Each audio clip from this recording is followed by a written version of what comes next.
তওবা করে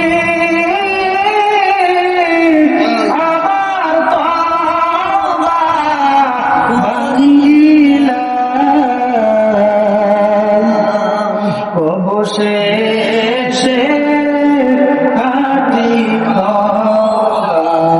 করিলাম অবশেষে হাতি করিলাম জীবনে না করিলাম বন্দেগী গুনাহ করে কাটাইলাম জিন্দেগি গুনাহ করে কাটাইলাম জিন্দেগি।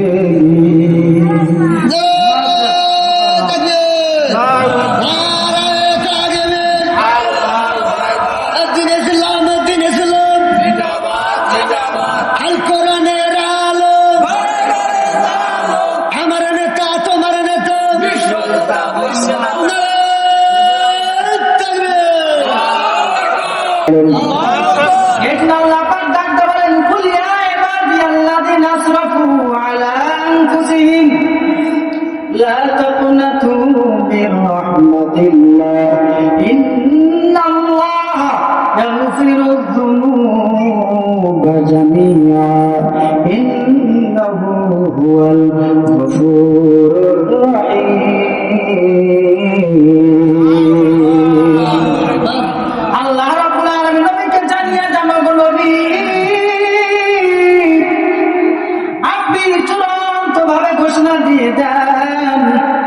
এই সমস্ত বান্দা বান্দারা নিজেদের উপর জুলুম করেছে, অন্যায় করেছে।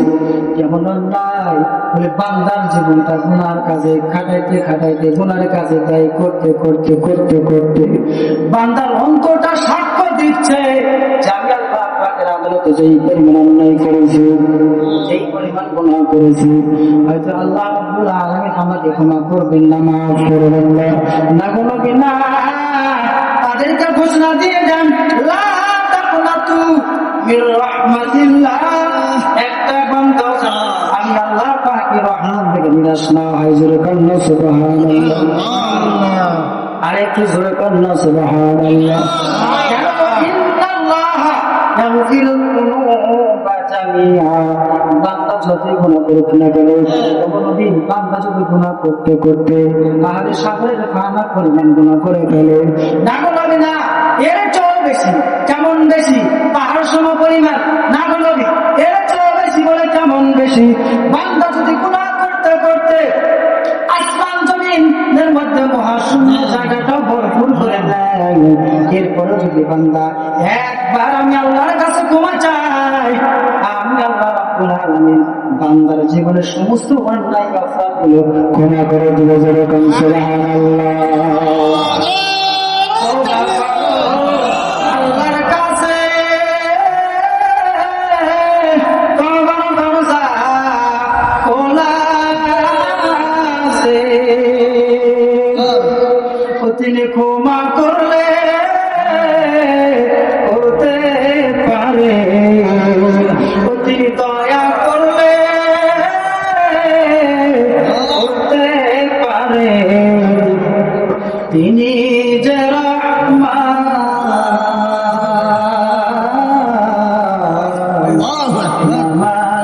মালিফার মানে তু নামানি কোরআন জীবনে না করিলাম বন্দেগী গুনাহ করে কাটাইলাম জিন্দেগি। একটু বলে না জীবনে না করিলাম বন্দেগী গুনাহ করে কাটাইলাম জিন্দেগি। না করে কাঁদিলাম জিন্দেগি তওবা করে আবার তওবা ভাঙ্গিলাম তওবা করে আবার তওবা ভাঙ্গিলাম অবশেষে খাঁটি তওবা করিলাম অবশেষে খাঁটি তওবা করিলাম জীবনে না করিলাম বন্দেগি গুনাহ